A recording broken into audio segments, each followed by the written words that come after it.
자, 우리 그리스도 1단계 한번 고백합니다. 시작. 주는 그리스도시요 살아계신 하나님의 아들이십니다. 그리스도는 하나님을 만나는 길이 되십니다. 죄와 저주에서 해방이 되십니다. 사단을 이긴 승리가 되십니다. 우리 2단계 고백합니다. 시작. 주는 그리스도시요 살아계신 하나님의 아들이십니다. 그리스도는 하나님을 만나는 길이 되시며 내 모든 삶의 주인이 되십니다.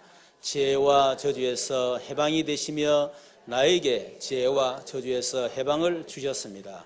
사단을 이긴 승리가 되시며 나에게 사단을 이길 권세를 주셨습니다. 아멘. 예, 우리 신정아 집사님이 꽃꽂이 했는데 어제 보는 분들이 마치 예식장 같아 그렇게 얘기하더라고요. 그래서 오늘 제가 강단에 서면 새신랑처럼 멋있을 거다 그 얘기하더라고요. 뭐 새신랑처럼 보니 잘 모르겠지만은 뭐 하나님 그런 은혜를 또 주시겠습니까? 웃으랬더만 안 웃네 보니까. 뭔가 통해야 얘기가 되는데 이 오늘 꽃꽂이 이 컨셉 여러분 보면 뭘 느낍니까? 그렇죠. 우리가 잘 보는 것처럼 장미는 이 예수님을 상징하는 거죠. 그래서 사론의 꽃 그게 바로 장미입니다. 그래서 예수님을 상징하고 왜 예수님이 흰 옷이냐, 흰 장미냐 할 때 부활을 얘기할 때 이 흰 색깔을 이렇게 상징을 해요. 그리고 이제 저 보면 밀이 있죠. 밀은 새싹입니다. 새싹. 그래서 그리스도의 죽음을 통해서 이제 새로운 생명이 이제 시작된다. 그래서 저와 여러분이 이제 그런 새싹 같은 렘넌트라고 얘기할 수 있겠죠. 그리고 이제 요 꽃이 이제 위로 지서는 이거는 예수님이 죽으시고 이제 부활하셔서 성천하는 장면이에요. 그리고 보면 비둘기가 몇 마리 있습니까? 7마리 있습니다. 7마리는 7이라는 숫자는 완전수를 말하는 완전수. 질적으로 완전한 수. 3은 수적으로 완전한 수. 그 말이거든요. 그래서 이 예수님 성천하시고 난 뒤에 예수님이 성천하셨다는 증거로 성령이 있거든요. 그래서 성령 강림. 그 종합적으로 지금 이렇게 표현을 하고 있습니다. 기독교의 가장 중요한 3대 사건이 있죠. 그게 뭡니까? 예수님의 성육신과 죽으심과 부활이죠. 그런데 뭐 불신자는 말할 것도 없지만은 소위 예수 믿는 사람들 가운데도 심지어 신학자들 가운데도 그 예수님의 죽으심과 성육신과 죽으심과 부활에 대해서 의심하는 사람 많아요. 우리 마태복음 28장에도 의심하는 자가 있더라 그랬잖아요. 또 예수님 제자들도 사실은 예수님 부활할 거라 그러니까 아무도 믿은 사람 아무도 없습니다. 그리고 자꾸 의문을 가져요. 어떻게 처녀를 통해서 아이가 태어날 수 있냐? 그럴 수 있냐? 과학적으로, 의학적으로, 또 역사적으로 그런 일이 있냐? 이렇게 의문을 갖는 사람이 있습니다. 예수님 부활에 대해서도. 좀 더 나아가서 부정을 내요. 그런 일 없다. 어떻게 죽은 사람이 살아나느냐? 말도 하지 마라. 이런 식으로 하죠. 그리고 맹목적으로 믿는 사람이 있습니다. 그래, 당연히 예수님은 성육신 하셨고, 죽으셨고, 부활하셨고, 맹목적이에요. 왜 그래요? 라면 몰라. 그냥 무조건 믿어요, 그냥. 그런데 이 바울은 그런 식으로 믿질 않았습니다. 사도행전 17장 2절 3절에 보면 바울이 자기의 관례도로 그들에게 들어가서 새 안식일에 성경을 가지고 강론하며 뜻을 풀어 그리스도가 해를 받고 그리고 그리스도에 대한 뜻을 풀었겠죠. 그리스도는 어떤 의미다. 그리고 그 그리스도가 해를 받고 고난을 말하는 것이고 죽은 자 가운데서 예수님 죽었다는 거죠. 다시 살아났다. 그렇게 말하지 않았습니다. 다시 살아나야 할 것을 증언하고 반드시 그리스도는 성육신 하셔야만 되고 그리스도는 반드시 죽으셔야만 되고 그리스도는 반드시 부활하셔야만 된다. 그거를 증언하고 그러면서 뭐랬죠? 내가 너에게 전한 이 예수가 곧 그리스도라. 그렇게 정확한 복음을 전했습니다. 오늘날 성도들이 평생 예수 믿는데 정확한 복음을 몰라요. 성경적으로 교리적으로 믿습니다. 예수님의 성육신 죽으신 거 부활. 그렇죠. 그러나 사실은 그 의미를 정확하게 모르고 있다 그 말이에요.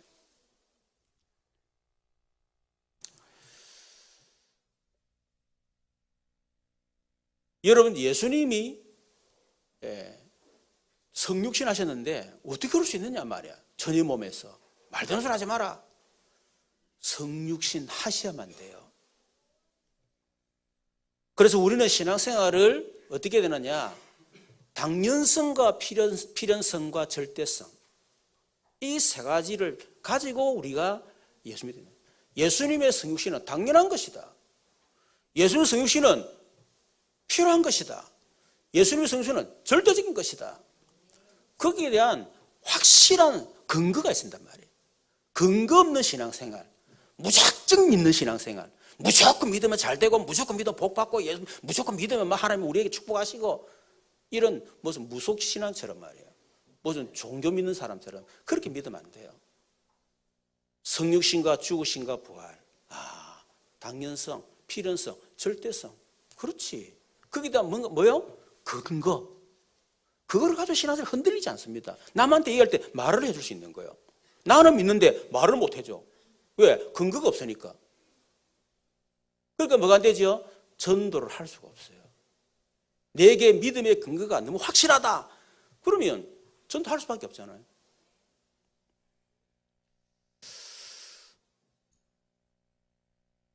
예수님이 왜 성육신 하셔야만 되느냐? 성육신이란 말은 하나님이 육신이 있고 이 땅에 오신 사건을 우리가 성육신 사건이 나잖아요. 하나님이 인간 되신 사건. 이유가 뭡니까? 인간에게는 절대로 해결할 수 없는 문제가 있습니다. 그걸 우리는 창세기 3장 문제 그렇게 얘기하죠. 그 창세기 3장 문제가 뭡니까? 하나님을 떠난 문제. 그리고 하나님 떠난 원죄의 문제. 그리고 하나님을 떠나게 만든 배후 조종자 사단의 문제. 이 세 가지 문제는 우리 인간이 절대로 해결할 수가 없어요. 그래서 이 세 가지 문제를 인간이 해결할 수 없기 때문에 하나님이 이 문제 해결하기 위해서 육신을 입고 이 땅에 오셔야만 이 세 가지 문제를 해결할 수가 있는 겁니다. 그래서 하나님이 인간의 문제 해결하기 위해서 인간의 몸을 입고 오셔야만 되는 거예요. 그렇지 않으면 인간의 문제 절대로 해결할 수 없습니다. 그렇죠? 세상 과학이 발전하고 의학이 발전하고 경제가 발전하고 뭐 지식이 어마어마하잖아요. 그래 이 땅에는 갈수록 정신 문제 심각해져 가고 있습니다. 자살자 많아지고 있습니다. 여러 가지 재난과 재앙들이 계속 일어나고 있고요. 고칠 수 없는 불치병들이 어마어마하게 일어나고 있습니다. 인간이 해결할 수 없는 문제. 그래서 하나님이 오셔야만 인간의 문제를 해결할 수가 있기 때문에 그래서 반드시 성육신을 하셔야 된다. 그리고 예수님은 반드시 죽으셔야 돼요. 왜냐니까 창세기 3장 문제, 다시 하나님 떠난 문제, 원죄, 사단. 이 문제를 해결하지 않으면 인간은 반드시 이 저주와 죽음과 지옥의 문제, 그것을 해결할 수가 없습니다. 그래서 이걸 해결해야 되는데 인간은 태어날 때 이미 죄인이기 때문에 당연히 인간은 그 죄값을 저주받아야 되고 죽어야 되고 심판받아 지옥 형벌을 당연히 받아야 되는 거예요. 그러니까 인간은 이 문제 해결할 수가 없습니다. 그래서 원죄 없는 분이 이 땅에 오셔가지고 우리의 죄를 대신 담당을 하시고 우리가 그 죄값으로 받아야 될 죽음과 지옥과 그리고 인간의 모든 저주를 그분이 대신 담당을 해 주셔야만 우리 거기서 해방이 되지는 거예요. 그래서 하나님께서 죄 없으신 하나님이 우리 인간의 창의상 근본 문제 그거를 해결하기 육신의 몸을 입고 오셨고 또 우리 인간의 모든 죄를 그분이 담당하셨기 때문에 그 죄값으로 우리가 받아야 될 죽음과 저주와 이 지옥 형벌을요 예수님이 대신 담당하셔야만 돼요. 그래야 우리 인간은 해결되는 거예요. 그래서 예수님 반드시 죽으셔야만 우리가 거기서 구원받을 수가 있다 그 말이에요. 다른 방법이 없습니다. 예수님이 죽지 않고는 절대로 우리가 구원받을 길이 없습니다. 그래서 반드시 죽어야만 돼요. 그런데 예수님 제자들은 몰랐죠. 예수님 죽는다 그러니까 베드로가 간하여 가로되 절대로 그런 일이 있으면 안 됩니다. 우리가 예수를 따라다니고 뭡니까? 예수 믿고 복받고 잘 되고 뭐 한번 소원 성취해 보려고 했더만 도대체 뭐 말입니까 지금? 예수님이 그러던 사실을 알았다면요 예수님 죄송하지만 당연히 죽으셔야 됩니다. 죽으시러 오신 거 아닙니까? 죄송합니다. 죽으십시오. 그랬다니까. 저는 이전에 고난주간 되면요 이불로 막 금식하고 슬픈 척하고 이불로 막 이렇게 신나는 노래 안 듣고요 막 그랬어요. 왜냐하니까 막 예수님 고난에 동참해야 된다 해가지고 복음 깨닫고 나니까 예수님만 고난 당하면 되지 내가 말로 고난 당하노? 내가 고난 당해본 데는 의미 있습니까? 밥 안 먹는다, 금식한다, 슬픈 빛을 비추고 이불로 막 이 뭡니까 유쾌한 노래 안 부른다. 그게 의미 있어요? 우리 교육자들이 얘기했습니다. 고난주간에 신나는 노래 좀 불러라.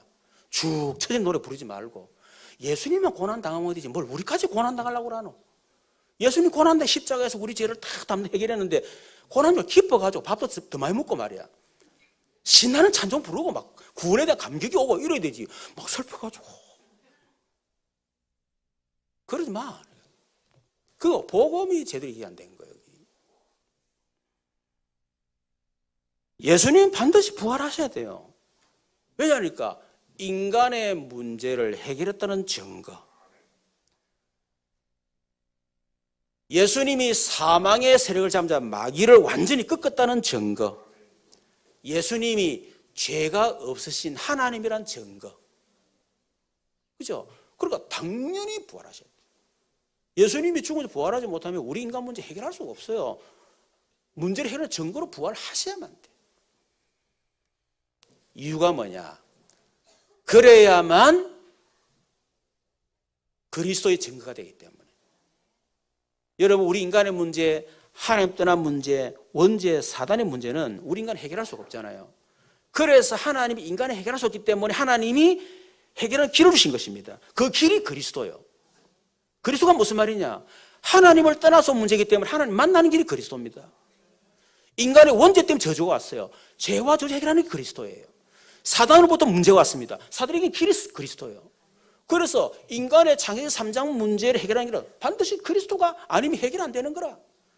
우리 집에 내가 열쇠를 잠가놨는데 자물도 잠가놨는데 아무 열쇠 가지고 막 경상도 깨르려고 막 깨라집니까? 안 깨라지잖아요. 거기에 맞는 키를 집어넣어야 돼. 그러면 막 힘도 쓸 것도 없어. 기도 할 것도 없어. 넣으면 찰칵하다. 막고 열리잖아요. 인간의 모든 수천 수만 가지 문제 있지만 올라와 보면 결국 근본 창세기 3장 문제입니다. 하나님을 떠나면서부터 모든 문제 다 왔어요. 하나님 떠나 원죄 때문에 저주가 시작됐습니다. 그 배후의 사단입니다. 그러면 인간의 근본 문제를 해결하는 열쇠만 딱 가지면 나머지는 저절로 해결 딱 되는 거예요. 그래서 반드시 그리스도가 필요하다. 그런데 그리스도가 되려면 반드시 조건이 뭐냐? 반드시 하나님이면서 인간이 된다. 이유가 뭐냐? 인간이 하나님 만나야 되는데 인간은 스스로 하나님 절대로 만날 수가 없습니다. 그래서 하나님이 우리 인간을 만나기 위해서 육신이 있고 이 땅에 오셔야만 보이지 않는 하나님을 우리가 만날 수 있는 거예요. 그렇죠? 또 우리 인간의 죄 문제 해결할 수 없습니다. 그래서 죄 없으신 하나님이 반드시 인간의 몸을 입고 오셔야 우리 인간의 죄와 그것 때문에 모든 죄책을 해결할 수 있는 거예요. 우리 인간의 사단에게 잡혀있기 때문에 그래서 사단의 이기는 하나님밖에 없습니다. 그래서 하나님이 육신 입고 오셔야 사단에게 잡혀있는 인간을 사단의 곳에서 승리시킬 주실 수 있다는 말이에요. 그래서 반드시 그리스도는 성육신 하셔서 죽으시고 부활하셔야 됩니다. 그게 바로 그리스도 증거입니다. 그래서 그 세 가지 확실한 그것을 이루신 분이 누구냐? 그게 바로 예수님이에요. 그래서 우리는 예수님을 그리스도라고 고백을 하는 것입니다.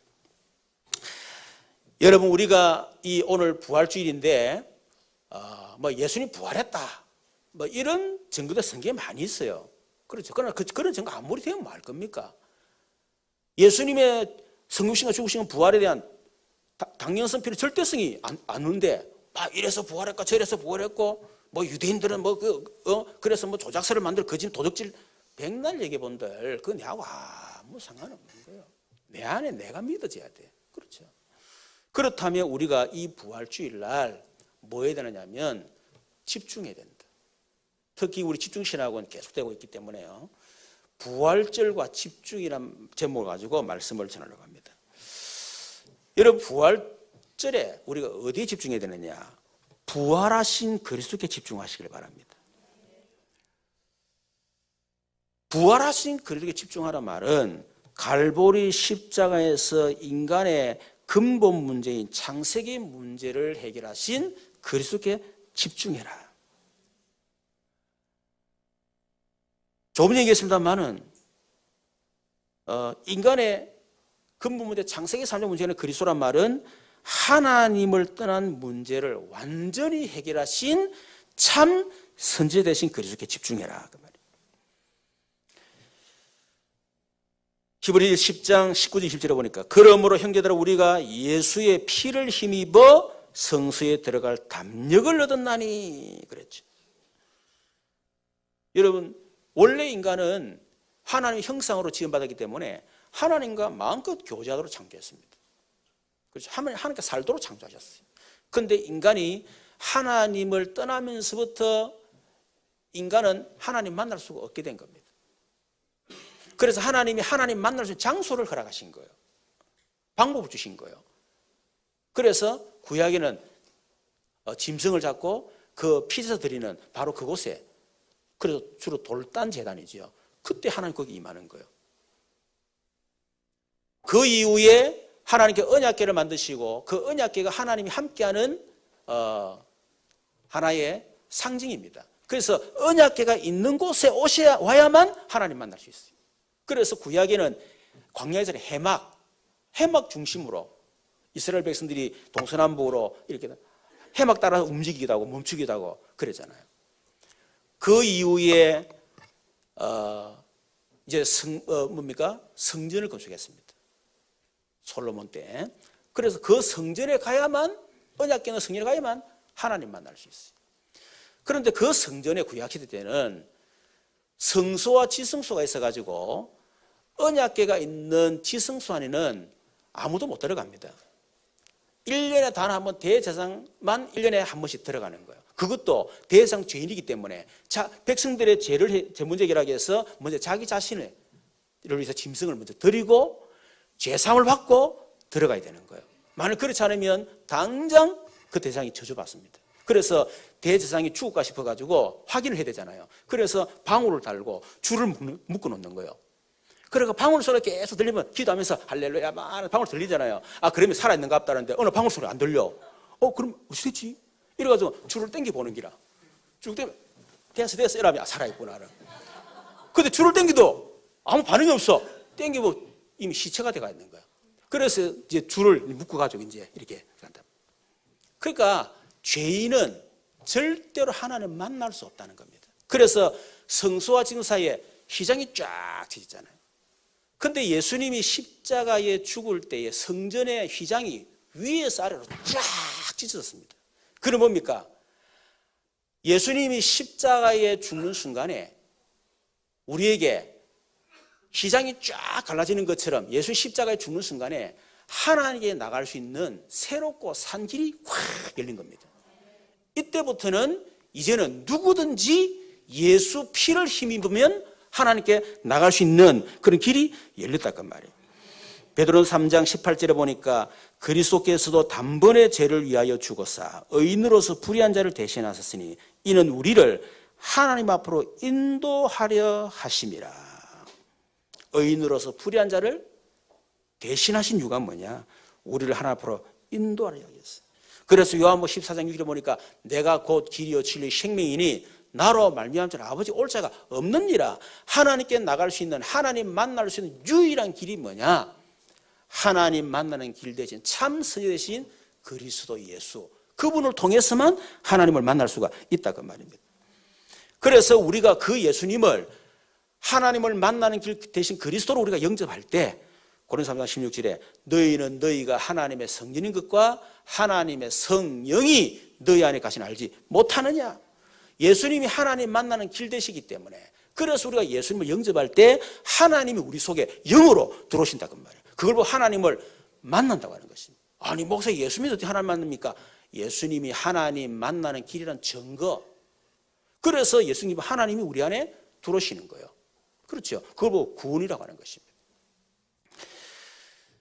자, 그래서 여러분이 실제적으로 우리의 삶 가운데 그렇구나. 하나님 만날 대신 그 그리스도 대신 예수님이 지금도 우리와 함께 하시구나. 이거를 실제적으로 여러분이 체험을 하셔야 돼요. 그렇죠. 실제로 내 모든 삶의 주인 되신 예수님이 나의 모든 삶을 실제적으로 인도해 나가시는 것을 여러분 삶 속에 체험이 되셔야 됩니다. 그걸 보면 뭐라 그러죠? 그리스도가 내 인생의 주인 되신다 그 말입니다. 예수님을 그리스도로 모신단 말은 내 인생 모든 문제 해결자, 구원자를 말하는 거예요. 그렇죠. 이제는 진짜 그 그리스도가 내 삶의 주인 되실 때 그때 실제로 주님이 내 인생의 모든 삶을 그분이 인도해 나가신다는 것이 체험된단 말이에요. 그걸 체험하셔야 됩니다.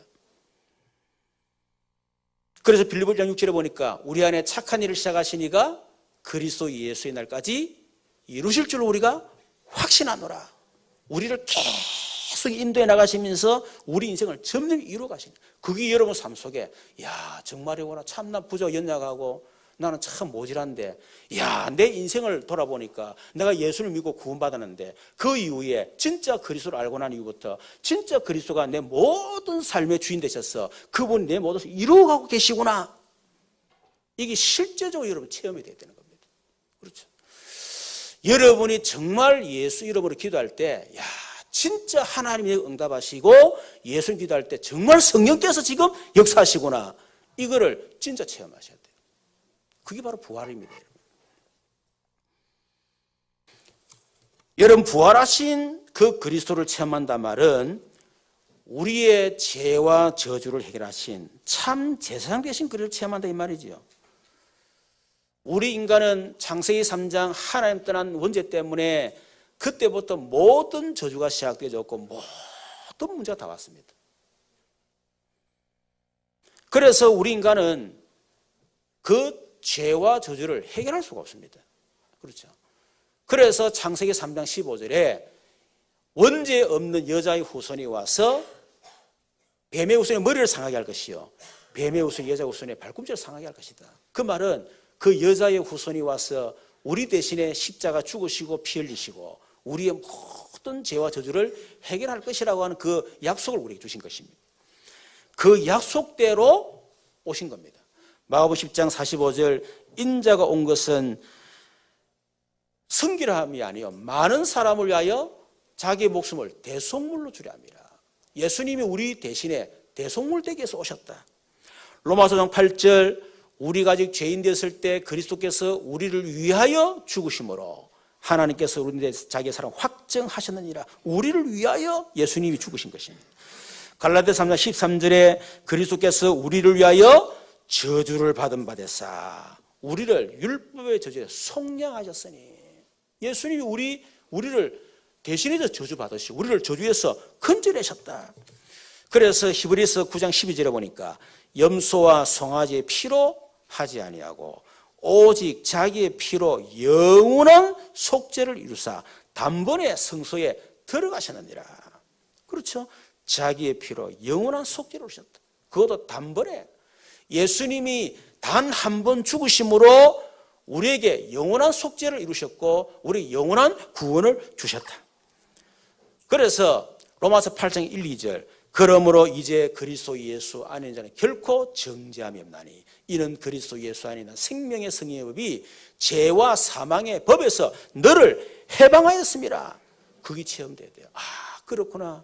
나는 죄 때문에 영 죽을 죄인인데 그리스도께서 내 대신에 십자가 지시고 피 흘려 죽으시고 나를 그 죄에서 내가 받아야 될 모든 저주에서 나를 해방시켜 주셨구나. 거기다 뭡니까? 확신, 그게 체험이 내 속에 있어야 되는 것입니다.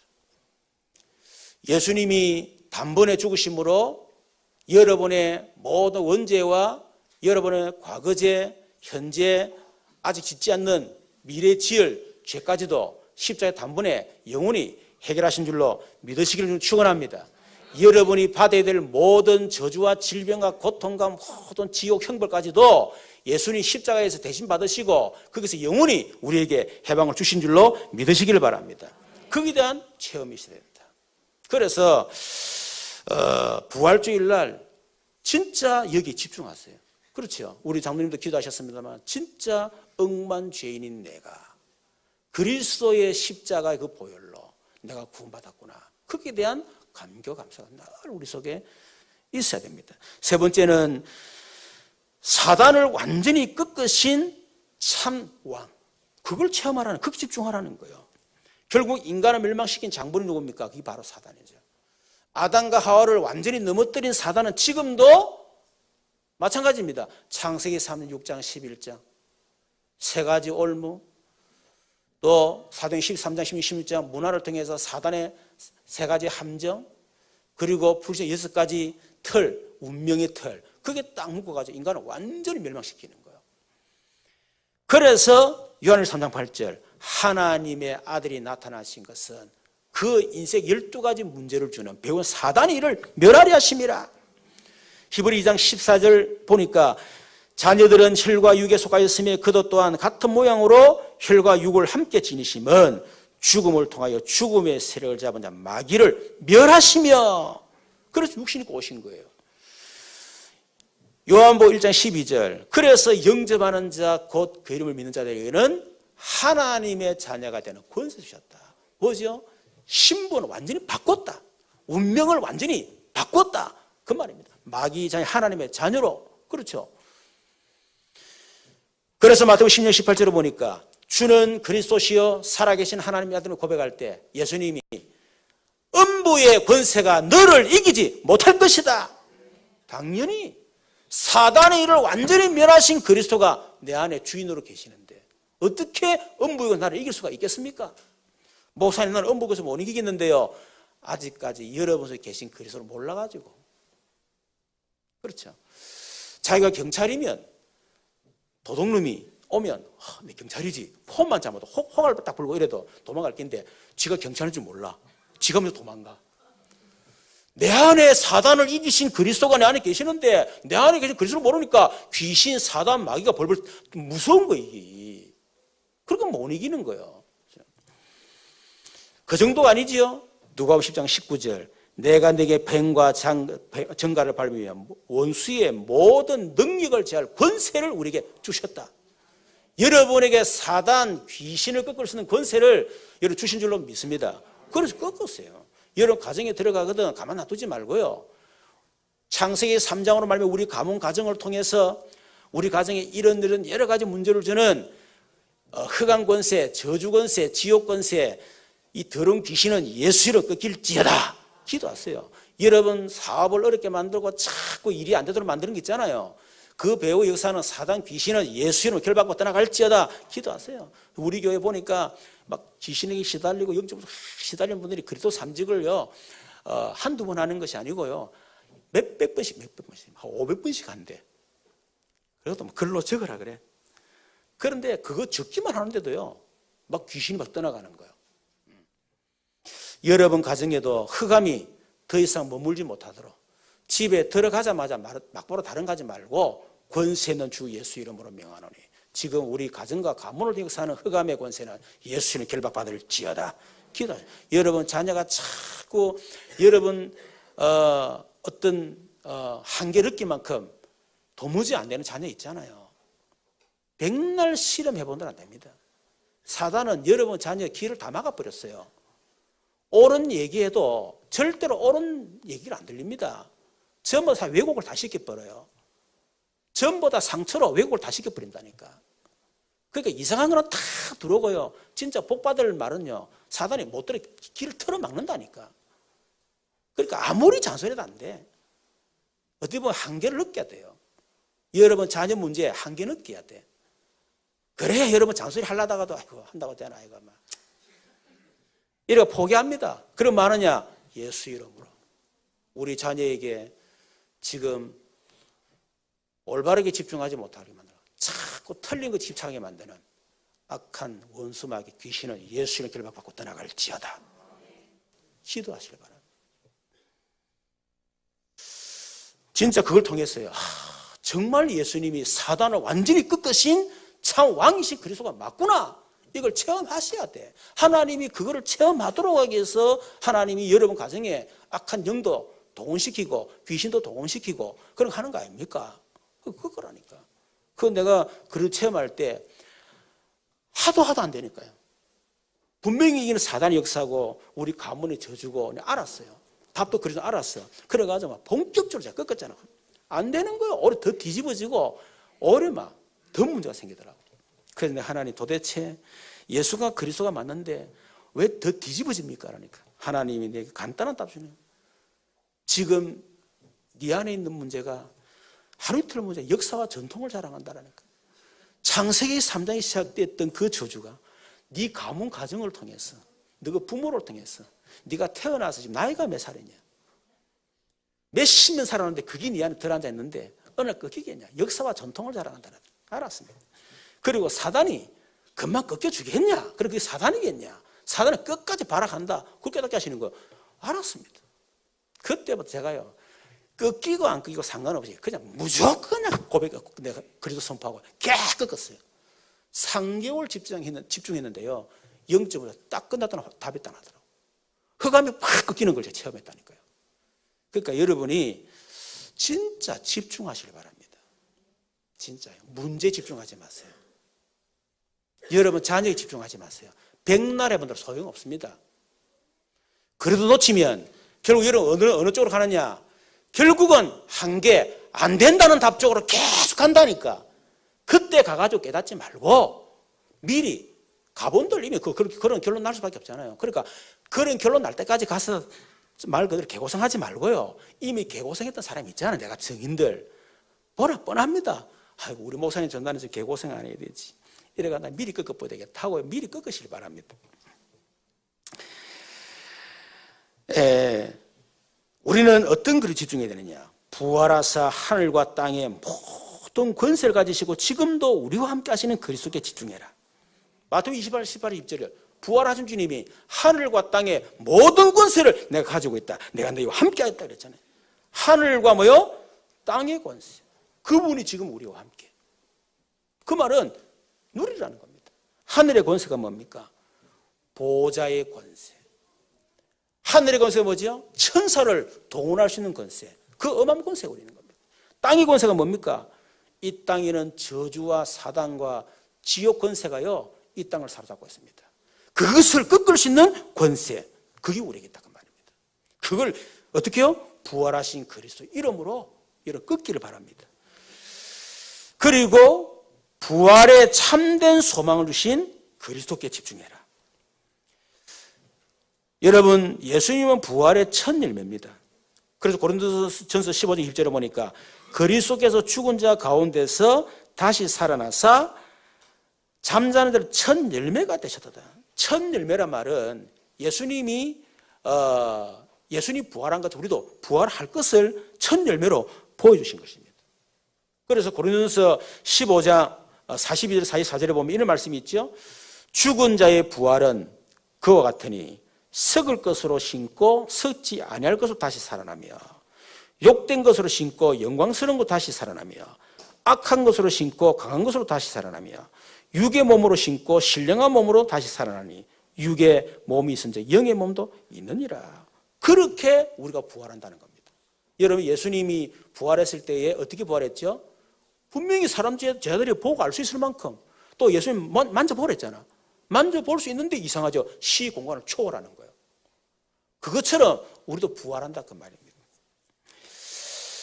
여러분, 그렇기 때문에 초대 교회 성도들은 부활의 소망이 있었습니다. 우리도 예수님처럼 우리도 죽으면 부활한다, 이 부활의 소망이 있었던 거예요. 그렇기 때문에 이분들은 어떤 핍박도 죽음도 두려워하지 않았다. 그래서 초대교회 사도들은 100% 다 순교했어요. 여러분, 성전의 안전병이 일으키고 난 뒤에 사람들이 확 모이더니까 이래 유대 종교인 지도자들이요, 뭡니까? 위협을 느낀 거예요. 이래가 베드로를 잡아서 위협을 합니다. 두 번 다시 예수의 죽으심과 부활을 전가하지 마라! 그러니까 베드로 요한이 뭐랍니까? 막 경고를 하죠. 그럴 때 말합니다. 이 사람들아, 하나님 앞에서 너희 말 듣는 것이 옳은가? 아니면 하나님 말씀을 듣는가? 옳은가? 판단해봐라. 우리는 보고 들은 것을 말하지 않을 수가 없다. 분명히 예수님이 그리스도로 오셔서 그분이 죽으시고 반드시 부활하는 걸 봤는데 어떻게 우리 죽는다 말하지 않을 수 있겠냐? 우리 말하지 않을 수가 없다. 차라리 죽여라. 막 이 식이요, 그냥. 스데반도 복음자리 예수님의 죽으신가 부활을 전하다가 사람들이 이를 갈고 돌로 막 치잖아요. 그때 스데반이 성령 충만하여 하늘을 우러러 하나님 영광과 및 예수께서 하나님 우편에 서신 것을 보고 말하되 부활하신 주님을 봤다 그 말이에요. 하늘이 열리고 인자가 하늘 우편에 서신 것을 보노라. 그러면서 어떻게 죽을 때 그냥 죽은 게 아니고 웃으면서 성령 충만한 가운데 자기 돌치는 사람을 위해서 하나님 저들의 죄를 용서해 주십시오. 그러면서요 스데반이 죽었습니다. 이유가 뭡니까? 부활의 소망이 있었기 때문에. 나도 예수님 부활한다 소망이 있었기 때문에.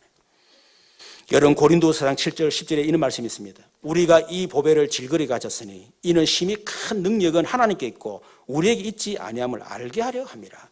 우리가 사방으로 우겨사임을 당하여도 사이지 아니하고 답답한 일을 당하여도 낙심하지 아니하며 박해를 받아도 버림받지 아니하며 끄꾸림을 당하여도 망하지 아니하고 우리가 항상 예수의 죽음을 몸에 짊어지면 우리의 생명이 또한 우리의 몸에 나타내려 함이라.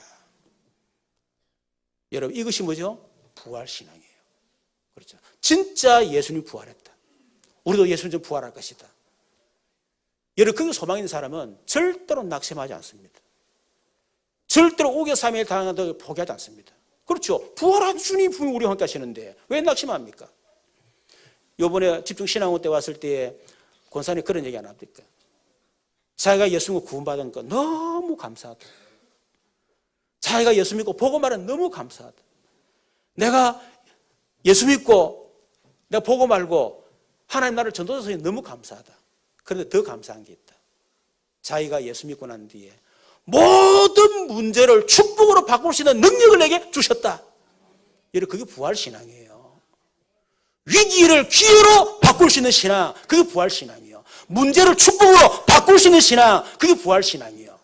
그렇죠? 갈등을 축복으로 바꿀 수 있는 신앙, 그것이 부활신앙이란 말이에요. 그렇지 않으면 늘 낙심하고 절망하고 말이에요. 그럴 거 아닙니까? 그래서 부활하신 주님께 집중하라는 것입니다. 두 번째 어디 집중해야 되겠습니까? 부활하신 주님이 주신 복에 집중하세요. 1장 3절에 보니까 그가 고난받으신 후에 또한 그들에게 확실한 많은 증거로 친히 살아계심을 나타내서 40일 동안 그들의 말씀 보이시며 하나님의 나라 일을 말씀하시니라. 하나님의 나라. 하나님 나라가 뭐죠? 두 가지입니다. 신분과 권세예요. 그게 하나님 나라입니다. 여러분, 부활하신 주님이 우리에게 약속하신 하나님의 나라, 우리에게 주신 신분, 권세, 축복, 그걸 누리라는 거예요. 7가지 신분이 있습니다. 신분의 복이 있죠. 뭐죠? 우리 안에 성령이 내려왔습니다. 그분이 내 모든 삶의 주인입니다. 그분이 나를 성령으로 인도하시고 책임져 주십니다. 우리가 기도할 때 성령이 역사하십니다. 능력 주십니다. 우리에게 이 사단을 그걸 권세가 있어요. 우리에게 천사를 통할 권세가 있습니다. 우리에게 보호자의 축복 누릴 권세가 있습니다. 우리에게 세계 정복할 수 있는 권세가 있습니다. 이 축복을 누리라 그 말이에요. 기도 속에서. 여러분 자녀를 위해서 기도할 때도 누리시면 돼요. 여러분 사업도 그렇게 누리세요. 하나님, 우리 사업에 지금 우리 하는 내 사업의 주인 되신 예수님, 우리 사업을 책임져 주십시오. 이 사업을 성령께서 인도해 주옵소서. 이 사업에 성령의 역사에 주옵소서. 하나님, 이 사업의 역사는 흑암이 예수를 무너지게 하시고, 이 사업에 주의 사자를 동원시켜 주시고, 이 사업에 하나님의 나라가 임하게 하시고, 이 사업을 통해 세계복음할 수 있도록 축복해 주옵소서. 그 기도하세요. 여러분 자녀에게도 마찬가지입니다. 하나님, 우리 자녀 속에 성령께서 우리 자녀 인생의 주인들이 책임져 주십시오. 우리 자녀를 성령으로 인도해 주십시오. 우리 자녀에게 성령으로 역사해 주옵소서.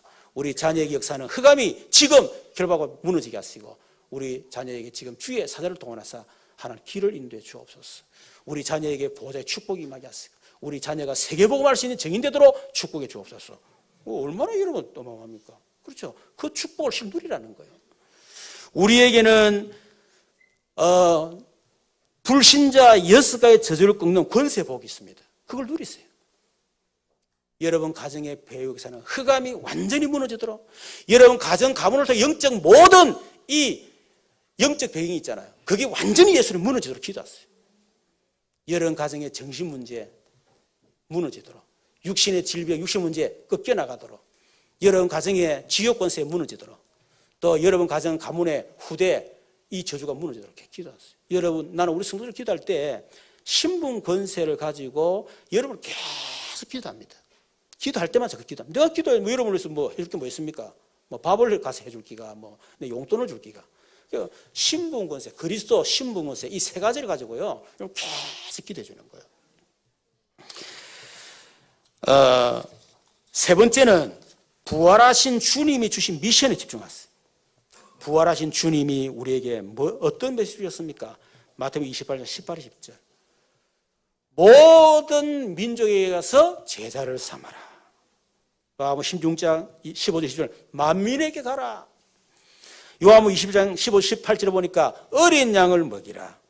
1장 3절에 보니까 하나님의 나라의 일, 전도와 선교입니다. 이걸 뭐 해라? 나의 천명으로 붙잡아라. 그게 집중하라 그 말입니다. 여러분 그럴 때 어떤 일이 나죠? 모든 민족을 제자를 삼아 볼지어다 세상 끝날까지 너희와 항상 함께 있으리라.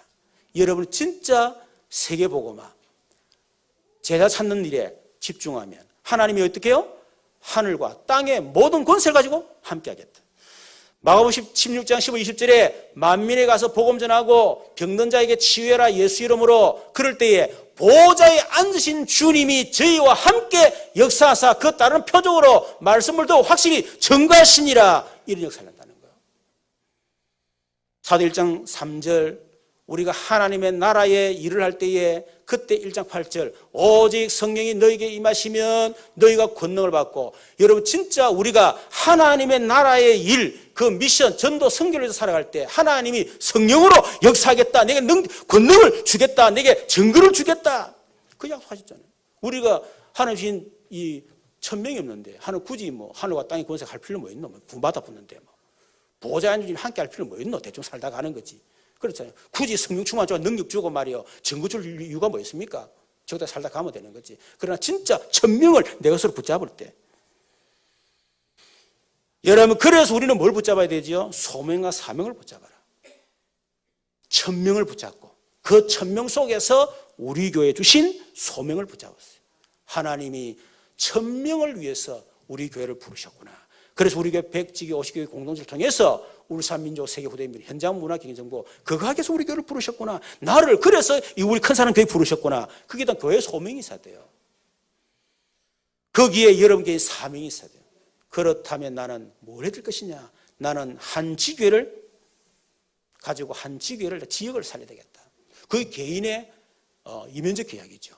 그것을 여러분이 사명으로 붙잡아라. 여러분, 그럴 때 주시는 것이 4가지 경제 축복입니다. 11조만 가지고도 여러분 한 지역을 움직일 수 있을 만큼의 경제복. 여러분이 지역의 문화를 바꿀 수 있는 성전을 경축할 수 있는 경제복. 여러분이 한 선교사를 파는 3명성 후원할 수 있을 만한 경제 축복. 여러분이 울산에 RD 세울 수 있을 만큼의 RD 경제 축복을요, 하나님이 여러분이 주십니다. 이것은 하나님이 제게 주신 여러분 약속이에요. 나는 누구든지 진짜 한지의 언약을 정말 붙잡고 그 헌신한다면 하나님 반드시 주신다는 저는 확신을 갖고 있습니다. 그래서 나는 여러분이 반드시 거기 정인되었으면 좋겠다.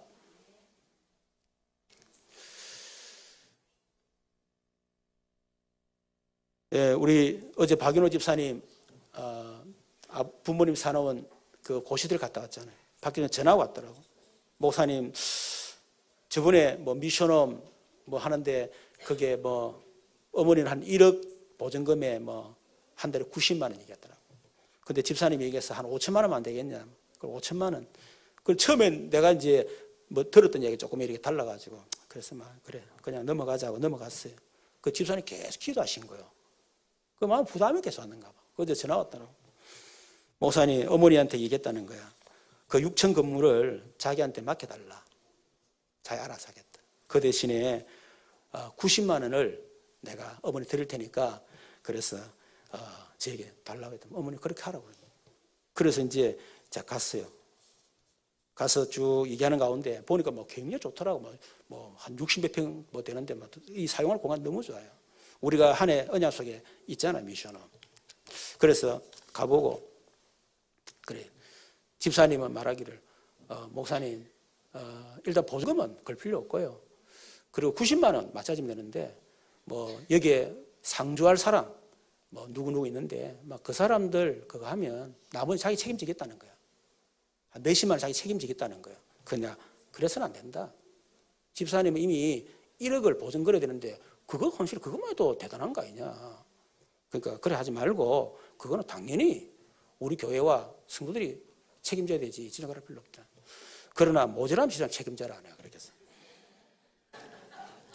근데 중심이요. 그래서 그래 말이야. 하나님이 저런 사람에게 응답 안 주고 축복 안 하면 누구를 축복하겠냐. 우리 그 박용배 목사님 그래 얘기 안 합니까? 진짜 자기가 오직 복음에 집중하고 우선순위 바꾸고 말이에요. 그리고 진짜 오직 전도에 탁 집중했더니 생각지 않았던 100몇십억짜리 교회 건물을 주시고 그것도 1년에 막 뭐 지금 이제 뭐 한 달에 뭐 5천만 원 그 이자가 들어간다더나 뭐 그래 했는데 그게 도무지 감당할 수 없는 거 있잖아요. 그런데 지금 7년 동안에 8년 동안 했는데 빚도 50억 갚았대. 지금 계속 도무지 있을 수 없는 일이 난다는 거예요. 그리고 차가 확 오래돼가지고 집사님 차를 바꿔라 그러는데 자기는 아무 생각해도 목사가 교회 그러는데 무슨 차를 자기가 바꾸냐 안 했대. 근데 이제 중고 자동차 매매 상사하는 분이 가서 얘기했대. 혹시 좋은 중고차 나오면 그래 한 이게 좀 부탁한다고 했더만 전화가 온 거예요. 가보니까 벤처라 벤처. 그래서 아이고 벤처 못 한다 했더만 그래 얘기를 하더라는 거예요. 보니까 한 8년인가 됐는데 5만 킬로밖에 안 탔어. 보니 안에 너무 깨끗한 거예요. 어찌 된 거냐 물어보니까 원래 경찰서장이 타던 차인데 그냥 뭐 왔다 갔다 그 정도만 안 탔다냐. 그러니까 5만 킬로밖에 안 되지. 근데 이 서장이요. 갔다 오면 막 차를 계속 닦았는가 봐, 관리하고. 그 차가 완전 빨빨 새거라, 그냥. 근데 이제 퇴임을 해야 되는데, 혹시 문제가 싶어가지고, 이제 팔아야 되겠다. 이래가지고, 한 20명이 찾아왔는가 봐. 근데 그 사람 안 팔았어. 근데 그 이제 집사님 연결된 그 중고면 그분이 가가지고, 안 된다 이랬더만 웃으면서 알겠습니다 하고 왔는데, 거기 이번에 감동받았는가 봐요. 그래서 전화가 왔더라는 거예요. 벤츠를 얼마에 사나? 2천만 원. 이런 5만 바퀴로밖에 안 돼요. 근데 그랬죠. 목사님, 벤츠 산 지 얼마 안 됐는데 지금 그 사람 8년 타면 더 많이 타자니까 벌써 10만 넘었다는 게 몇 개월밖에 안 되는데. 여러분, 구하지 않는 벤츠가 주시는 거 있죠. 그래서 우리가 진짜 하나님께 주신 전명과 소명, 사명. 거기에 집중해라. 그게 우리의 우선순위입니다. 그리고 나의 현장, 7현장, 237개 나라를 살 그게 우리에게 주신 미션이에요. 그게 집중을 하는 거예요. 결론적으로 우리가 지금 계속 집중신학원 되고 있는데 집중신학을 통해서 5가지 정리를 하시길 바랍니다. 첫 번째는 집중신학을 통해서 말씀을 딱 정리하세요. 나의 말씀을 딱 정리하세요. 두 번째, 나의 기도를 정리하세요. 세 번째, 나의 전도를 정리하세요. 네 번째, 나의 미션을 정리하세요. 다섯 번째, 여러분 인생 전체 스케줄을 정리하세요.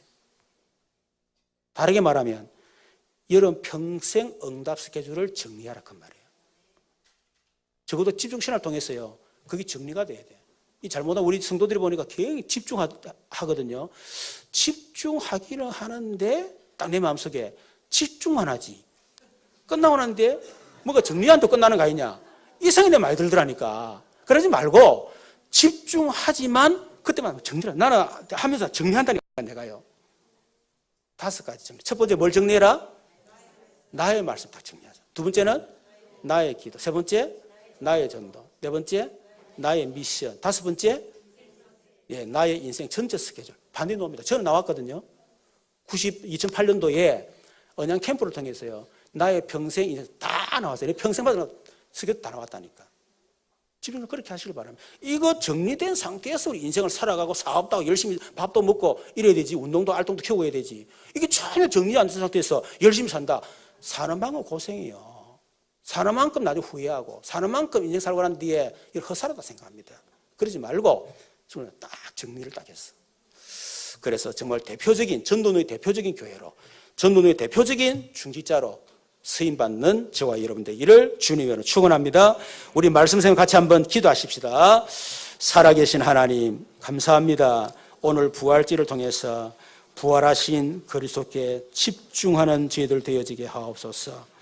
또 부활하신 주님이 주신 그 복에 집중하게 하옵시며 부활하신 주님이 주신 미션에 집중하는 저희들 되어지게 하여 주시옵소서.